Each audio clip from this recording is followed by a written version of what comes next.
Le jour de mon plus grand défi, mes parents ont vendu la 2 CV de mon grand-père et vidé mon compte pour payer les dettes de mon frère. Leur trahison a révélé 20 ans de mensonges et de secrets de famille. Merci d'être ici avec moi aujourd'hui. J'espère que tu passes une journée merveilleuse où que tu sois. J'aimerais que tu partages dans les commentaires depuis quelle ville ou quel pays tu nous regardes et quelle heure il est là-bas. Maintenant, commençons notre histoire ensemble. La lumière blanche et crue du néon baignait mon petit laboratoire de pâtisserie d'une clarté presque clinique. Dehors, Lyon s'éveillait à peine, mais ici, dans mon sanctuaire de la rue Saint-Jean, le temps était suspendu. Mes mains, couvertes d'une fine pellicule de sucre glace, s'activaient avec une précision de chirurgien. Devant moi se dressait l'équilibre des songes, une pièce montée audacieuse, un entrelac de sphères de chocolat blanc et de voiles de sucre tiré, ma création pour le concours du ruban d'or. Ce n'était pas juste un gâteau, c'était mon manifeste, mon billet d'entrée pour une nouvelle vie, celle où je serais enfin la seule maîtresse de mon destin, propriétaire de ma propre boutique. Chaque geste était un héritage. L'art de tempérer le chocolat, la patience pour monter une meringue parfaite, tout cela venait de lui, de mon grand-père. Papé Jean. Un homme dont les mains sentaient toujours le beurre et la vanille, et dont les yeux pétillaient d'une tendresse que je ne retrouvais nulle part ailleurs. Il était parti depuis 5 ans, mais son esprit vivait dans chaque recette que je créais. Son autre legs, mon autre sanctuaire, dormait juste en bas, dans la cour pavée de l'immeuble. Suzette. Ma vieille Citroën 2CV, d'un bleu lavande un peu passé. Elle n'était pas rapide, elle n'était pas luxueuse, mais elle était le symbole tangible de son amour.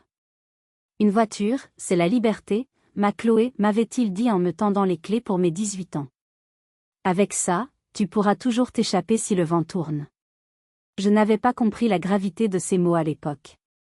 Pour moi, Suzette, c'était les escapades dans les monts d'or, les pique-niques improvisés, le bruit rassurant de son moteur pétaradant qui couvrait le tumulte de mes pensées. Mon téléphone vibra sur l'établi en inox, me tirant de ma rêverie. Le nom de ma mère, Sylvie, s'afficha. Je soupirai, essuyant mes mains sur mon tablier avant de répondre. Chloé, ma chérie, je ne te dérange pas ? Sa voix, faussement mielleuse, était un prélude que je ne connaissais que trop bien. Un peu, maman. Je suis en plein dans les finitions pour le concours. Oh, tes petits gâteaux, oui. C'est merveilleux. Écoute, je t'appelle pour Antoine. Sa petite entreprise, tu sais, c'est si compliqué, la technologie. Il a juste un petit souci de trésorerie. Il lui faudrait un petit coup de pouce, juste pour passer le mois. Un petit coup de pouce. Le même petit coup de pouce que le mois dernier, et celui d'avant. Antoine, mon frère cadet, l'éternel prodige, qui enchaînait les projets révolutionnaires et les échecs cuisants, toujours financés par la générosité forcée des autres. Maman, on en a déjà parlé. Tout ce que j'ai est bloqué pour le projet de la boutique. Je ne peux pas, le silence au bout du fil fut plus éloquent que des cris. Je sentis son agacement, sa déception calculée. Je vois. Tu penses à toi avant ta famille. C'est bien. Ton père ne va pas apprécier. La menace était à peine voilée. Mon père, Gérard. Un homme pour qui la famille était une entreprise dont il était le PDG, et où les sentiments étaient une faiblesse. Le souvenir du dîner de dimanche dernier me revint, âcre comme une bouchée de vinaigre. Nous étions tous les 4 dans le grand appartement de mes parents, celui où j'avais grandi et où ils me laissaient encore occuper une petite chambre de bonne aménagée, un privilège qu'il ne manquait jamais de me rappeler. Gérard avait dénigré mon travail, comme d'habitude. Tu ne vas pas passer ta vie à jouer à la dinette, Chloé. Il faut un vrai métier. Puis, il avait enchaîné, le regard dur, en parlant d'Antoine. Ton frère a besoin que tu débloques ton épargne professionnelle. C'est un investissement pour l'avenir de la famille. Face à mon refus, son visage s'était fermé. N'oublie pas dans quel appartement tu vis, Chloé. Je raccrochai avec ma mère, le cœur lourd. Dehors, la porte de l'atelier voisin grinça. C'était Luc, mon ami d'enfance, ébéniste de talent. Il passa la tête par l'entrebâillement de ma porte. « Ta mère ?» demanda-t-il simplement en voyant mon expression. Je hochai la tête. « Laisse tomber. Papé Jean disait toujours que ton père pouvait vendre du sable à un bédouin et ta mère le convaincre qu'il en avait besoin. Pense à ton concours.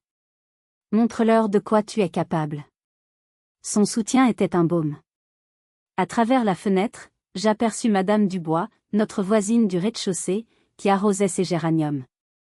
Elle leva la main pour me saluer, son regard perçant semblant comprendre tout ce qui n'était pas dit.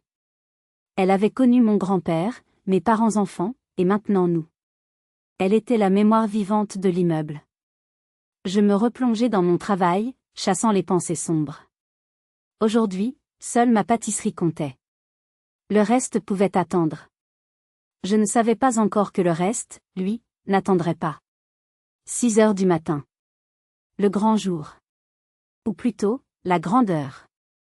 Le jury du « Ruban d'or » commençait ses délibérations à 8 heures précises au palais de la Bourse. Chaque minute était comptée. Le stress formait un nœud serré dans mon estomac, mais mes mains étaient stables. La concentration était totale. L'équilibre des songes reposait majestueusement dans sa grande boîte isotherme, une merveille fragile prête à affronter le monde. J'avais tout planifié. Le trajet en voiture, en évitant les rues pavées du Vieux-Lyon pour ne pas risquer la moindre vibration. Le stationnement, réservé sur une place de livraison juste devant le lieu du concours. Suzette, ma fidèle 2CV, était la clé de voûte de cette opération délicate. Je descendis les escaliers, portant ma création comme s'il s'agissait du Saint-Sacrement. Luc m'attendait en bas pour m'aider à charger. En poussant la lourde porte cochère qui donnait sur la cour, mon cœur s'arrêta. La place de parking était vide. Pas juste vide. Violemment vide. Il n'y avait rien. Ni Suzette, ni une autre voiture. Juste les pavés humides et une tache d'huile sombre, là où son moteur avait l'habitude de goûter un peu. Non.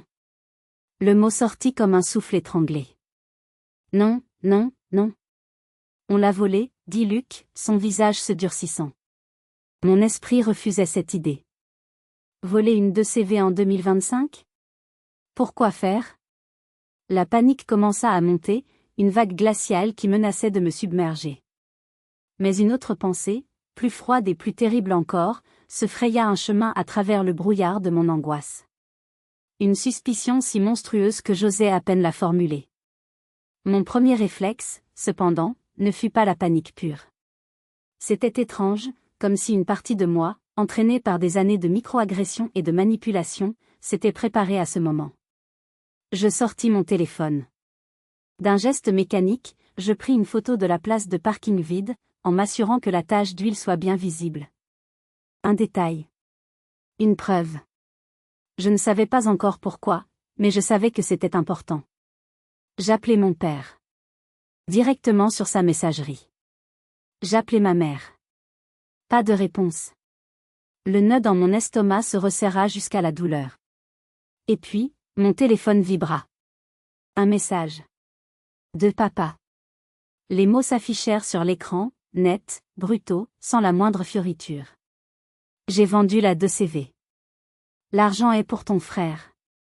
La famille passe avant tes caprices. Le monde bascula. Le son de la rue, le chant d'un oiseau, le visage inquiet de Luc, tout s'estompa. Il ne restait que ces mots, gravés au fer rouge dans mon cerveau. Il l'avait fait. Il avait osé. Il n'avait pas juste vendu une voiture.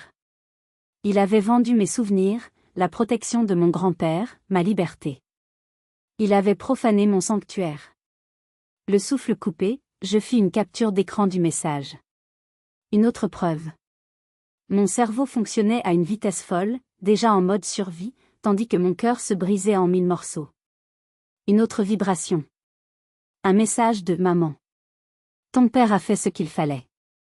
Antoine avait vraiment besoin de cet argent. D'ailleurs, il manque encore 20 000 €. Tu dois nous les virer de ton compte pro avant vendredi. Ne fais pas d'histoire. Ce fut le coup de grâce. La demande, l'ordre, formulé avec une désinvolture criminelle. Il n'avait pas seulement détruit mon passé, il s'attaquait à mon avenir. La boutique, mon rêve, tout ce pourquoi j'avais travaillé, était maintenant dans leur ligne de mire. Une rage froide, pure et tranchante comme une lame de rasoir, remplaça le chagrin. Le concours? Foutu. Ma pièce montée? Un tas de sucre et de chocolat sans importance. Ils venaient de déclarer la guerre. Et ils allaient découvrir que la petite Chloé qui baissait les yeux n'existait plus. Je me tournai vers Luc, mon visage devait être une toile blanche de fureur contenue.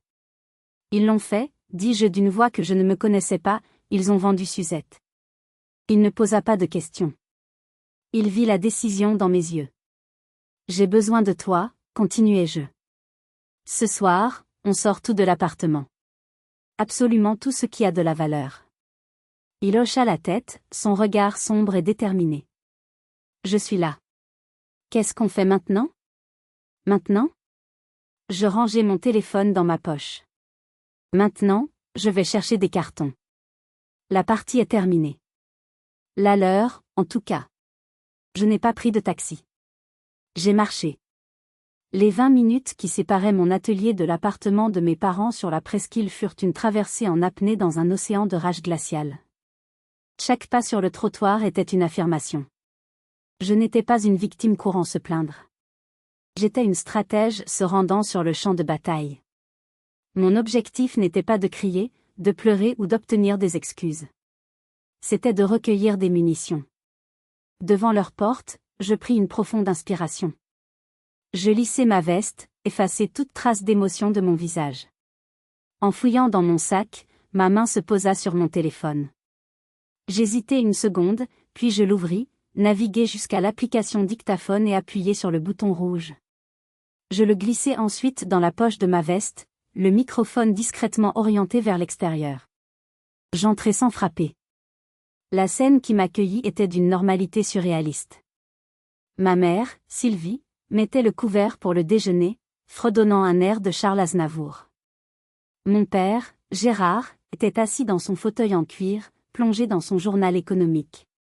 Antoine, mon frère, était avachi sur le canapé, scrollant sur son téléphone avec une expression d'ennui. Personne ne leva la tête. Comme si j'étais invisible. Comme si ce matin n'avait jamais existé. Bonjour, dis-je d'une voix parfaitement neutre. 3 paires d'yeux se tournèrent vers moi. La surprise, puis l'agacement sur le visage de mon père. La nervosité dans celui de ma mère. La gêne dans celui d'Antoine. Tu n'es pas à ton concours de petit four, lança mon père sans même abaisser son journal. J'avançai jusqu'au milieu du salon. C'est difficile de transporter une pièce montée sans voiture. Vous ne croyez pas? Ma mère s'agita, essuyant ses mains sur son tablier. Chloé, ne commence pas. Je l'ignorais, gardant mon regard fixé sur mon père. Je voudrais juste comprendre. Une question simple. Comment avez-vous pu vendre une voiture qui ne vous appartenait pas? La carte grise était à mon nom. Je posais la question calmement, comme une simple demande d'information technique. C'était un piège, et mon père, dans son arrogance, y plongea tête la première. Il reposa son journal, un sourire suffisant aux lèvres. Ne sois pas naïve, Chloé. La carte grise, les papiers. Ce ne sont que des formalités. J'avais un double des clés. J'ai simplement signé le certificat de cession pour toi. Ce n'est qu'un papier. C'est réglé. Il l'avait dit. Il l'avait avoué. La falsification. L'escroquerie. Sans le moindre remords, se vantant presque de son audace. Mon téléphone enregistrait chaque syllabe. C'était nécessaire, ajouta ma mère d'une petite voix, comme pour le soutenir. Pour ton frère. Je me tournai vers Antoine. Il refusa de croiser mon regard, ses pouces continuant leur danse frénétique sur son écran. Et les 20 000 euros, continuai-je sur le même ton détaché. C'est nécessaire aussi? Mon compte professionnel, celui qui doit financer ma boutique? C'est là que le calme que j'affichais commença à déstabiliser mon père. Il s'attendait à des larmes, à des cris, à une crise d'hystérie qu'il aurait pu balayer d'un revers de main méprisant. Mon sang-froid le mettait mal à l'aise. Il se leva de son fauteuil, sa stature dominant la pièce. Ça suffit maintenant. Tu vis sous notre toit, tu manges à notre table. Tu nous dois bien ça. C'est le dernier avertissement. Soit tu fais ce virement d'ici vendredi, soit tu prends tes affaires et tu disparais. Et je te le dis, si tu choisis cette option, tu n'es plus notre fille. L'ultimatum. Brutal, définitif. La sentence qu'il avait dû utiliser tant de fois pour me maintenir dans le rang. Mais cette fois, chaque mot était une pépite d'or pour mon dossier. Je restai silencieuse une seconde, le laissant savourer ce qu'il pensait être sa victoire. Puis, je fis un léger hochement de tête, comme si je prenais acte d'une simple condition commerciale. Entendu, dis-je simplement. Je me retournai et me dirigeai vers la porte. Pas un regard en arrière. Je les entendis murmurer dans mon dos, décontenancés par mon absence de réaction. Elle bluffe, dit la voix d'Antoine. Elle reviendra en pleurant, comme toujours, assura mon père. En refermant la porte derrière moi, je stoppai l'enregistrement. J'avais ce qu'il me fallait. Il pensait m'avoir mise à genoux. Il ne réalisait pas que je venais de ramasser les armes pour les anéantir. La guerre n'était plus froide. Elle était déclarée. Le retour à mon petit appartement fut bref. Le temps de passer un appel. Luc ? C'est moi. J'ai ce qu'il me faut. L'opération, exfiltration, commence ce soir. J'ai besoin de ton camion. Et de tes bras. J'arrive, fut sa seule réponse.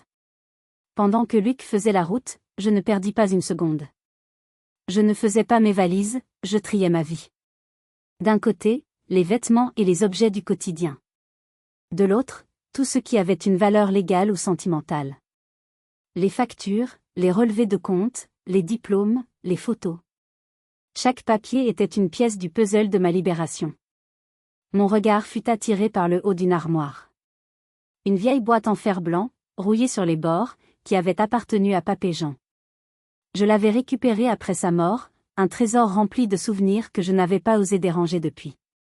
Je grimpai sur une chaise et la descendis. Le couvercle grinça en s'ouvrant, libérant une odeur de papier vieilli et de lavande séchée. À l'intérieur, ce n'était pas seulement des photos jaunies. Il y avait des documents. L'acte de vente original de Suzette, où mon grand-père me la cédait pour €1 symbolique, par amour pour sa petite étoile. Et puis, un carnet. Un simple carnet de moleskine noir, à la couverture usée. Je l'ouvris. L'écriture de mon grand-père, penchée et élégante, remplissait les pages. Ce n'était pas un journal intime. C'était un livre de contes de la douleur. Page après page, il avait noté, avec une précision d'expert comptable, les prêts que mon père lui avait demandés au fil des ans. Des sommes importantes, pour des investissements qui ne voyaient jamais le jour, pour des difficultés passagères qui devenaient permanentes. À côté de chaque somme, la mention « jamais remboursée ». Il y avait des notes plus personnelles, plus sombres. Des réflexions sur le caractère de mon père, sa jalousie maladive, son besoin de tout contrôler. Il décrivait comment Gérard avait tenté de le convaincre de ne pas me financer mes études de pâtisserie, comment il avait détourné une partie de l'héritage de ma grand-mère. Et puis, la dernière page, écrite quelques semaines avant sa mort. Sa main était tremblante, l'encre un peu bavée. Si tu lis ceci, ma Chloé, c'est qu'il a recommencé. Il a toujours été jaloux de ce que nous avions, de ce que tu es. Ne le laisse pas te détruire comme il a essayé de le faire avec moi. Ta force est ton indépendance. C'est pour ça que je te laisse Suzette. Pour que tu aies toujours un chemin pour t'enfuir. Utilise ce carnet. C'est ton arme. Je t'aime. Papé. Les larmes que je n'avais pas versées depuis le matin se mirent à couler, chaudes et silencieuses. Ce n'étaient pas des larmes de tristesse, mais de reconnaissance. Il avait tout vu. Il m'avait laissé une carte, un bouclier, une épée. Luc arriva à ce moment-là. Il me vit, le carnet à la main, les larmes sur les joues, et comprit sans que j'aie besoin de parler. Il me prit dans ses bras, une étreinte solide et réconfortante. « C'est un guerrier, ton grand-père, murmura-t-il. Et toi aussi. » Alors que nous commencions à descendre les premiers cartons, la porte de Madame Dubois, au rez-de-chaussée, s'entr'ouvrit. Son regard perçant nous évalua, Luc et moi, les cartons, la détermination sur mon visage. « Il était temps, ma petite, dit-elle d'une voix qui ne tremblait pas. Elle s'avança et me tendit une vieille enveloppe jaunie, scellée à la cire. Votre grand-père m'avait confié ça il y a des années. Il m'a dit, donnez-le à Chloé si un jour son père la met à la porte. Elle saura quoi en faire. Je brisai le sceau. À l'intérieur, des documents officiels. Des reconnaissances de dettes, signées par mon père, envers mon grand-père. Des sommes astronomiques, notariées. Des preuves irréfutables de son parasitisme financier. Je relevai la tête vers Luc, un sourire féroce aux lèvres. L'arsenal est complet, dis-je. L'opération, exfiltration, vient de se transformer en opération, terre brûlée. La nuit fut longue, mais productive. Le camion de Luc, habituellement rempli de planches de chêne et de copeaux de bois, se chargea de cartons contenant les fragments de ma vie passée. À l'aube, mon petit appartement était vide, à l'exception des meubles qui appartenaient à mes parents. J'avais laissé les clés sur le comptoir, à côté d'une facture d'électricité que j'avais payée pour eux le mois précédent. Un dernier petit rappel de ma contribution. Ma première destination ne fut pas le confortable canapé de Luc, mais ma banque. Il était à peine 9 heures quand je poussai la porte de l'agence.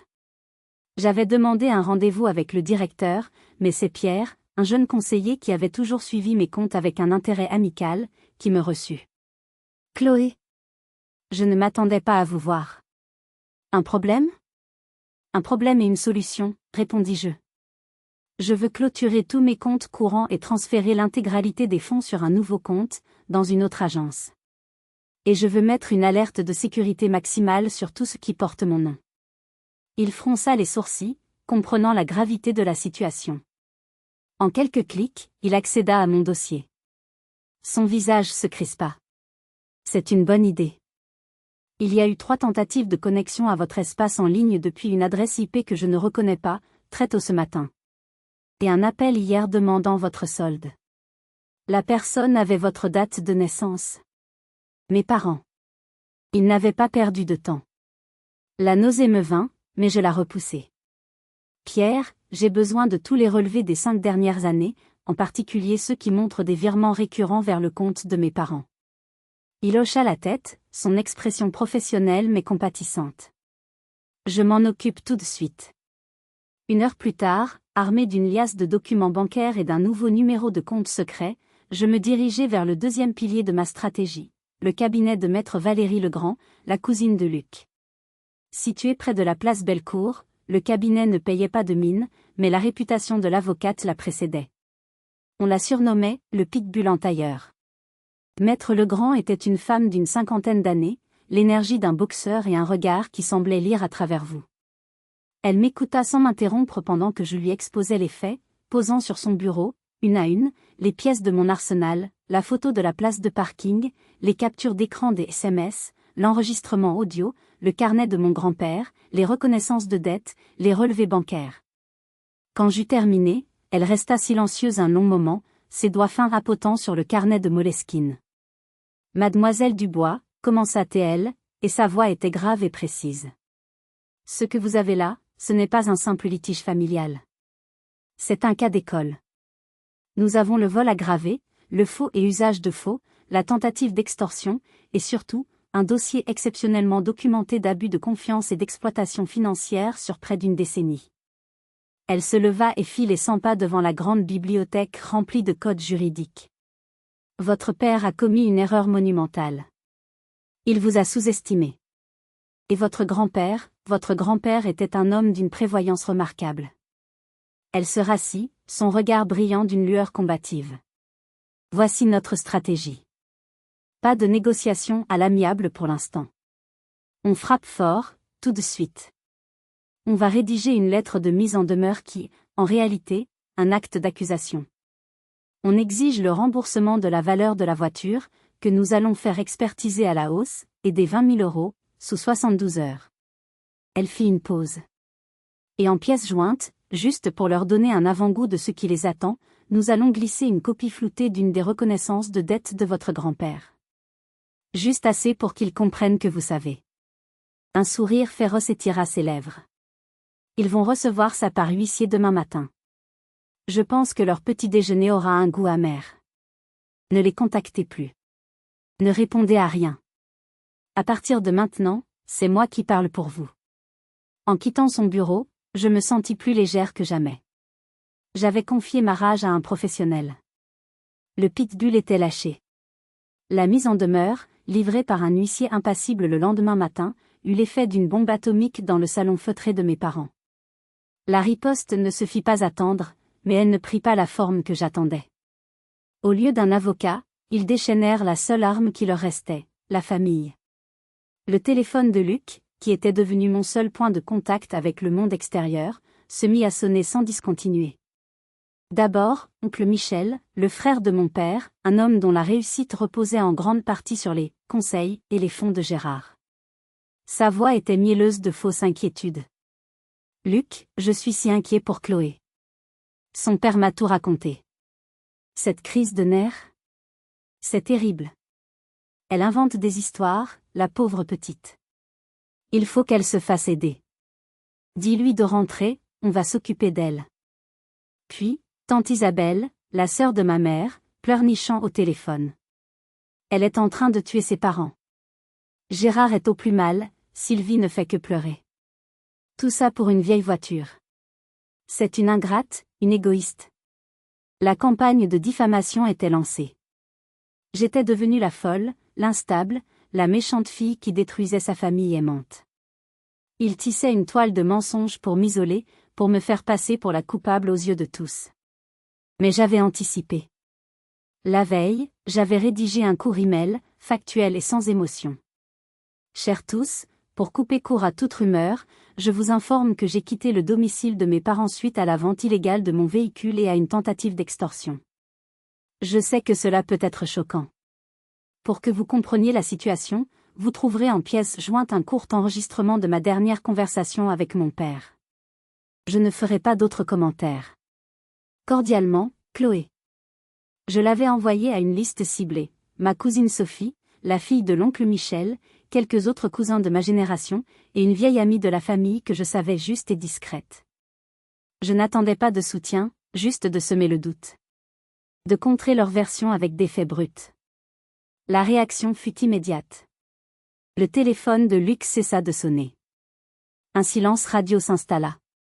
J'avais gagné la première bataille de l'information. C'est alors que la menace changea de visage.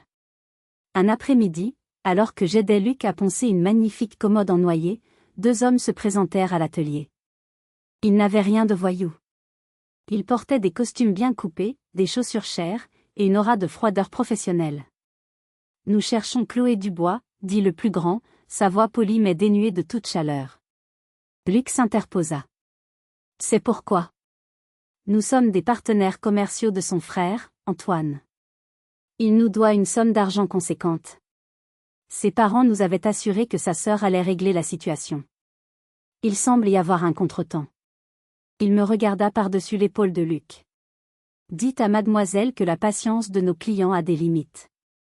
Nous n'aimons pas les complications. » Ils repartirent comme ils étaient venus, laissant derrière eux un silence glacial. La start-up révolutionnaire d'Antoine. Ce n'était pas une simple dette. C'était dangereux. Le soir même, mon propre téléphone, que j'avais gardé éteint, se mit à vibrer. C'était Antoine. Sa voix était paniquée. « Chloé, il faut que tu arrêtes tout ça. Tu ne comprends pas, ces gens ne rigolent pas. Papa et maman sont fous furieux. Écoute, j'ai une idée. Tu retires ta plainte, tu leur dis que tu t'es trompé. En échange, je te promets, je te jure sur ce que j'ai de plus cher, que je te rembourserai. Un jour. On peut signer un papier si tu veux. » C'était la deuxième trahison. Après avoir profité du vol, il essayait maintenant de me manipuler pour se sauver, en me faisant porter le chapeau de la fille instable qui s'était trompée. La pitié que j'avais pu ressentir pour lui s'évapora. « Antoine, dis-je d'une voix blanche. La dernière fois que ton père a signé un papier, c'était pour voler ma voiture. Ta parole et la sienne n'ont la même valeur pour moi, zéro. Ne me rappelle plus jamais. » Je raccrochai et bloquai son numéro. La façade de la famille heureuse n'était pas seulement fissurée. Elle venait de s'effondrer, révélant les monstres qui se cachaient derrière. Et j'étais seule face à eux. Gérard, mon père, avait échoué. Sa tentative de me faire plier par la force et l'intimidation s'était heurtée à un mur de preuves et de détermination. La campagne de diffamation avait été neutralisée. C'est alors que ma mère, Sylvie, entra en scène. Elle abandonna les larmes de crocodile pour une arme bien plus insidieuse, la guerre psychologique. L'appel arriva sur le téléphone de Luc un soir, alors que nous partagions une pizza devant un vieux film. Il me passa l'appareil avec une grimace. C'était elle. Sa voix était un murmure brisé, entrecoupé de sanglots. Chloé, ma chérie, c'est maman. Je ne dis rien, attendant la suite. C'est ton père? Il a fait une crise cardiaque. Un silence, pour laisser l'horreur de la nouvelle faire son effet. Le médecin a dit que c'est le stress, cette histoire. Chloé, il est à l'hôpital, il demande après toi. Je t'en supplie, reviens. Il a besoin de sa fille. Il faut que tu arrêtes tout ça, avant qu'il ne soit trop tard. S'il te plaît, pour sauver ton père. Mon sang se glaça. Une seconde, une seule, j'y ai cru. La culpabilité, ce poison qu'elle avait distillé en moi depuis l'enfance, remonta à la surface. Et si c'était vrai? Et si ma quête de justice le tuait? Mais la petite voix de papé Jean résonna dans ma tête. Ne le laisse pas te détruire. Dans quel hôpital est-il? Demandai-je, ma propre voix tendue. Ah, à l'hôpital Édouard Herriot, bafouilla-t-elle, prise de court par ma question pratique. En cardiologie. Viens vite, ma chérie. Elle raccrocha, me laissant avec cette image terrible. Luc me regardait, le visage grave. Je n'y crois pas, dit-il doucement. C'est trop gros. C'est leur style. Il avait raison. C'était trop théâtral, trop parfaitement calibré pour me faire céder. La méfiance, durement acquise, l'emporta sur la culpabilité. Luc, dis-je, une idée germant dans mon esprit. Peux-tu faire quelque chose pour moi? Appelle le standard de l'hôpital. Dis que tu es un collègue et que tu cherches à joindre la famille de Gérard Dubois, qui vient d'être admis en cardiologie. Il comprit immédiatement. Il s'éloigna pour passer l'appel. Je l'entendis parler d'une voix posée et professionnelle. L'attente fut courte, mais elle me parut durer une éternité. Il revint, son expression indéchiffrable. Alors, la standardiste a été très claire. Aucune admission au nom de Gérard Dubois aujourd'hui. Ni en cardiologie, ni nulle part ailleurs dans l'hôpital. Le bluff. L'ignoble, le monstrueux bluff. Ils avaient utilisé la peur de sa mort comme une arme. La dernière trace de compassion que je pouvais avoir pour eux s'éteignit, remplacée par un dégoût si profond qu'il me donna la nausée. Je repris mon téléphone et composai son numéro. Elle répondit à la première sonnerie, sans doute impatiente de savoir si j'avais mordu à l'hameçon. Chloé. Tu arrives? Maman, dis-je d'une voix glaciale, chaque mot pesé. Passe le bonjour à papa. Et dis-lui que j'espère qu'il se remet bien de sa crise cardiaque imaginaire. Un silence de mort au bout du fil. La conversation est terminée, maman. Je raccrochai avant qu'elle ne puisse répondre. C'était un tournant décisif. Je n'étais plus la petite fille que l'on pouvait manipuler avec du chantage affectif. J'avais vu le vrai visage de leur amour. Le lendemain, je reçus un appel d'un numéro que je ne connaissais pas. C'était ma cousine Sophie. Sa voix était hésitante. Chloé. C'est Sophie. J'ai reçu ton email. J'ai écouté l'enregistrement. Elle marqua une pause. Je suis tellement désolée. Je n'imaginais pas. Mon père nous a raconté une version tellement différente. Elle soupira. Écoute, je sais qu'on n'a jamais été très proches, mais ce qu'ils te font est immonde. L'histoire de la crise cardiaque, ma mère me l'a racontée ce matin. J'ai eu un doute et, bref. Je voulais juste que tu saches que je te crois. Et que si tu as besoin de quoi que ce soit, d'un témoignage, de n'importe quoi, je suis là. L'hypocrisie de cette famille me dégoûte. Pour la première fois depuis des jours, une larme de gratitude coula sur ma joue. Je n'étais plus seule.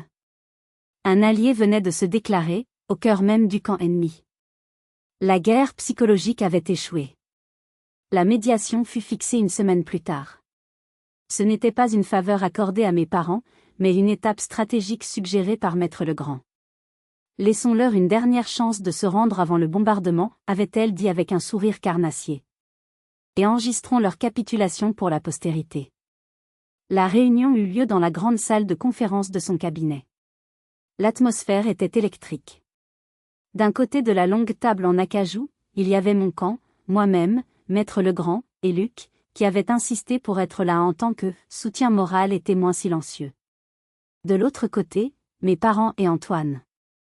Ils étaient accompagnés d'un avocat à l'air las, un homme qui semblait déjà regretter d'avoir accepté ce dossier. Mon père affichait un masque de mépris arrogant, mais je pouvais voir la tension dans sa mâchoire.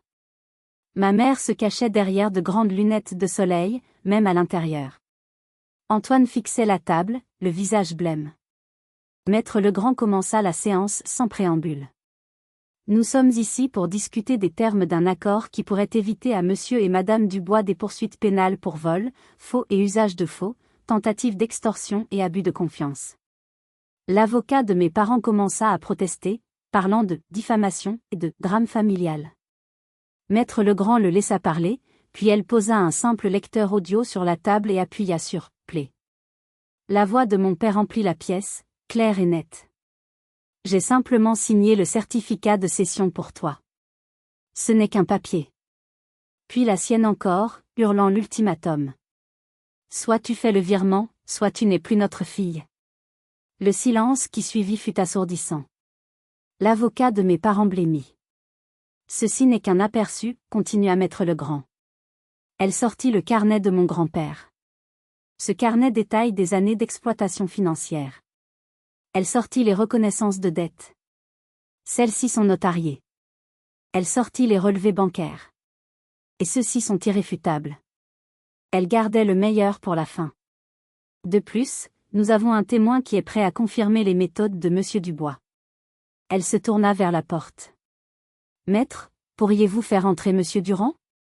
Un homme d'une 60aine d'années, l'air profondément mal à l'aise, entra dans la pièce. C'était l'acheteur de Suzette. Mon père le regarda, les yeux écarquillés. Monsieur Durand, dit doucement Maître Legrand, pouvez-vous nous dire dans quelles circonstances monsieur Dubois vous a vendu sa voiture ? D'une voix hésitante, l'homme raconta l'histoire. Il m'a dit que c'était la voiture de sa fille. Qu'elle était toxicomane, qu'elle avait des problèmes. Il a dit qu'il avait besoin d'argent en urgence pour lui payer une cure de désintoxication. Il m'a fait de la peine. Il m'a vendu la voiture bien en dessous de sa valeur. Le coup de grâce. L'humiliation suprême. Non seulement un voleur, mais un menteur pathétique, salissant la réputation de sa propre fille pour quelques milliers d'euros. C'est à ce moment-là que mon père craqua. Le masque de l'homme d'affaires respectable se désintégra, révélant le visage tordu de la haine et du ressentiment. Il se leva d'un bond, faisant basculer sa chaise. Tout s'est dit à, c'est sa faute, hurla-t-il, mais son doigt n'était pas pointé vers moi. Il semblait pointer vers un fantôme dans la pièce. C'est de la faute de ton grand-père. Il se tourna vers moi, les yeux injectés de sang. Il t'a tout donné. Son talent, son indépendance, cette arrogance. Cette façon de croire que tu es meilleur que tout le monde. J'ai passé ma vie à essayer de construire quelque chose de solide, de respectable. Et vous, avec vos rêves stupides, vos petits gâteaux et vos vieilles voitures. Vous avez toujours tout gâché. Il fallait que ça s'arrête. Dans cette tirade insensée, tout était révélé. Ce n'était pas une question d'argent. C'était une guerre personnelle, une jalousie maladive qui remontait à des décennies, dirigée contre le fantôme de son propre père, un homme dont il n'avait jamais pu atteindre la cheville, et dont il voyait le reflet insupportable en moi. Il s'effondra sur sa chaise, haletant, le visage défait. Ma mère pleurait silencieusement derrière ses lunettes. Antoine n'avait pas bougé, mais pour la première fois, il semblait voir son père pour ce qu'il était vraiment, un homme petit, amer et brisé. La guerre était finie. Il n'y avait pas eu de bataille. Juste un effondrement. La capitulation fut totale. L'avocat de mon père, le visage déconfit, agita un drapeau blanc métaphorique. Il n'y avait plus rien à défendre. La seule question était de savoir à quel point les dégâts seraient importants. Maître Legrand, redevenu calme et chirurgical, dicta les termes de l'accord. Il n'y avait pas de négociation. C'était à prendre ou à laisser, l'alternative étant un procès pénal qui les ruinerait publiquement et enverrait probablement mon père en prison pour une courte période. Premièrement, le remboursement. La valeur de Suzette fut estimée par un expert à 15 000 €, bien plus que ce que mon père en avait tiré. À cela s'ajoutaient les 20 000 € de la tentative d'extorsion, que Maître Legrand qualifia de « dommages et intérêts pour préjudice moral et tentative de déstabilisation professionnelle ». Enfin, elle ajouta une somme forfaitaire de 10 000 €, au titre des « prêts et contributions forcés » documentés au fil des ans. Le total s'élevait à 45 000 €. Une somme qu'il n'avait manifestement pas. « Comment voulez-vous que nous payions cela ?» gémit ma mère, sortant enfin de son mutisme. « Ce n'est pas mon problème, » répondit froidement Maître Legrand. « Vendez quelque chose. Un appartement, par exemple. » Elle regarda mon père droit dans les yeux. « L'appartement que vous louiez à votre fille me semble tout indiquer. C'est une belle ironie, vous ne trouvez pas ? Deuxièmement, la restitution. Tous les objets personnels, meubles ou souvenirs m'appartenant et se trouvant encore dans l'un ou l'autre de leurs appartements devaient m'être rendus sans délai. Mais j'avais une dernière condition. Une condition non négociable, qui n'avait rien à voir avec l'argent. Je veux une lettre, dis-je, ma voix résonnant dans le silence de la pièce. Une lettre d'excuse, écrite et signée par mon père. Et je veux qu'elle soit lue à voix haute, par lui, devant l'oncle Michel et la tante Isabelle, et tous les autres à qui il a raconté que j'étais folle. Mon père releva la tête, un éclair de défi dans ses yeux humides. Jamais. C'est ça, ou le tribunal correctionnel, trancha Maître Legrand. Votre réputation contre votre orgueil. Choisissez. L'accord fut signé. Les mains de mon père tremblaient tellement qu'il eut du mal à tenir le stylo. En sortant de la salle de conférence, je ne ressentis ni joie, ni triomphe. Juste un vide immense et une profonde tristesse. J'avais gagné, mais j'avais perdu ma famille pour de bon. Les jours qui suivirent furent étranges. Mes parents mirent en vente l'appartement que j'occupais, celui où j'avais grandi. Le silence de leur part était total. Mais la nouvelle de l'accord se répandit comme une traînée de poudre dans la famille. Les appels de soutien gênés commencèrent à affluer. Et puis, il y eut Antoine. Il avait disparu après la médiation.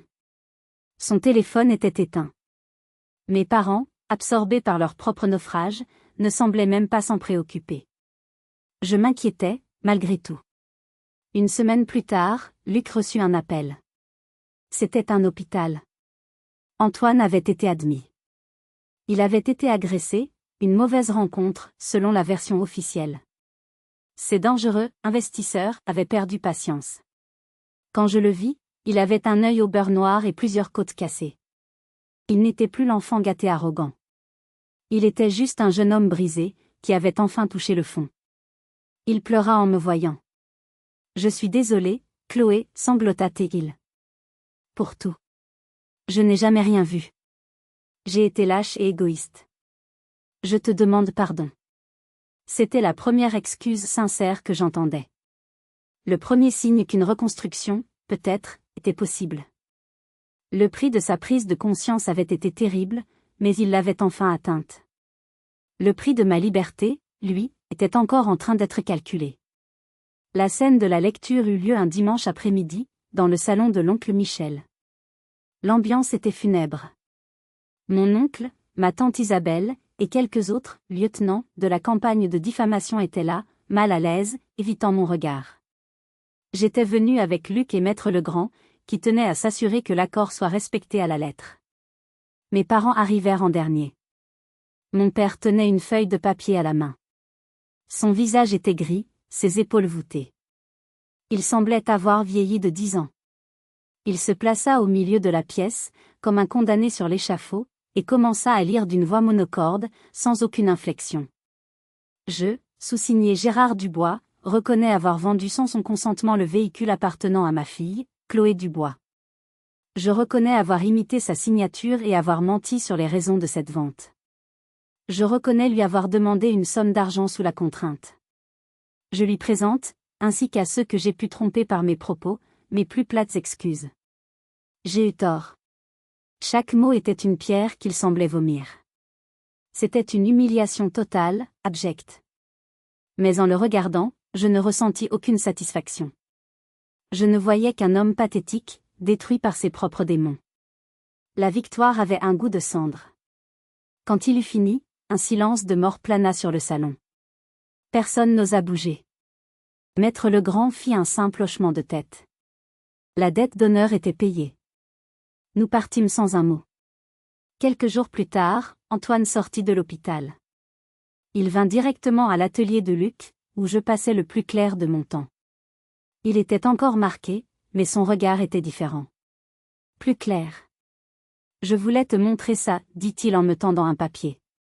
C'était un plan de remboursement, méticuleusement détaillé, sur plusieurs années. Il avait négocié lui-même avec ses créanciers. Il avait trouvé un travail de magasinier, loin des start-ups et de l'argent facile. Il allait rembourser chaque centime. Je ne te demande pas de me pardonner, dit-il doucement. Juste de savoir que j'essaie. Vraiment. Je hochai la tête. C'est un bon début, Antoine. Une nouvelle relation, fragile et incertaine, naissait de ses ruines. La semaine suivante, je reçus un petit paquet par la poste. Pas d'expéditeur. Je l'ouvris avec précaution. À l'intérieur, sur un lit de velours noir, reposait le collier de perles de ma grand-mère. Le bijou que ma mère avait emprunté des années auparavant et n'avait jamais rendu. Un petit mot était glissé en dessous. 3 lignes, écrites d'une main tremblante. Pardonne-moi si tu peux. J'avais peur. Maman. C'était insuffisant. C'était pathétique. Mais c'était un aveu. Le seul qu'elle serait sans doute jamais capable de faire. Je rangeai le collier dans la boîte en fer de Papéjean. Les dettes matérielles et morales étaient soldées. Il ne restait plus qu'à reconstruire. Le virement de 45 000 € arriva sur mon compte à la fin du mois, le jour même où la vente de leur appartement fut finalisée. L'argent était là, froid et impersonnel. Ce n'était pas le prix de ma souffrance, mais le capital de mon avenir. J'appelai immédiatement l'agent immobilier qui s'occupait du petit local commercial que j'avais repéré des mois plus tôt dans le quartier de la Croix-Rousse. « Bonjour, dis-je, ma voix vibrante d'une nouvelle énergie. Je suis prête à faire une offre. » Les cendres étaient encore chaudes, mais au milieu d'elles, je pouvais enfin voir les braises d'une nouvelle vie qui commençait à rougeoyer. Un an jour pour jour s'était écoulé depuis le matin où j'avais trouvé la place de Suzette désespérément vide. Mais aujourd'hui, le vide était comblé. Pas par le chagrin, mais par l'odeur du beurre frais, du chocolat chaud et du café fraîchement moulu. Je me tenais derrière le magnifique comptoir en noyer massif de ma propre boutique. Luc l'avait construit de ses mains, chaque planche poncée avec un amour infini. Sur la vitrine, des lettres dorées élégantes annonçaient « L'héritage de Papéjean ». Ce n'était pas juste une pâtisserie. C'était une promesse tenue. L'inauguration battait son plein. L'endroit était rempli de rires et de conversations animées. Ma nouvelle famille était là. Luc, bien sûr, son bras protecteur autour de ma taille, notre amitié s'étant épanouie en un amour calme et solide. Madame Dubois, assise à la meilleure table, déclarée « cliente d'honneur à vie », dégustait un Paris-Brest avec une satisfaction non dissimulée. Ma cousine Sophie était venue de Paris, un grand sourire aux lèvres, heureuse de voir l'hypocrisie familiale remplacée par une joie sincère. Et puis, il y avait Antoine. Il portait un tablier et aidait au service, avec une humilité que je ne lui aurais jamais cru possible. Il travaillait dur, remboursait ses dettes, et venait me donner un coup de main chaque week-end. Notre relation fraternelle, autrefois basée sur des rôles toxiques, se reconstruisait lentement, sur des bases de respect et d'honnêteté. Je n'avais plus de contact direct avec mes parents. Je savais, par Antoine, qu'ils avaient déménagé dans une petite ville de province, loin de Lyon et des regards accusateurs. Mon père avait pris une retraite anticipée. Ma mère passait ses journées à jardiner. Je ressentais une lointaine pitié pour eux, mais la colère et le chagrin s'étaient dissipés, remplacés par la paix de la distance. Ils étaient les fantômes d'une autre vie.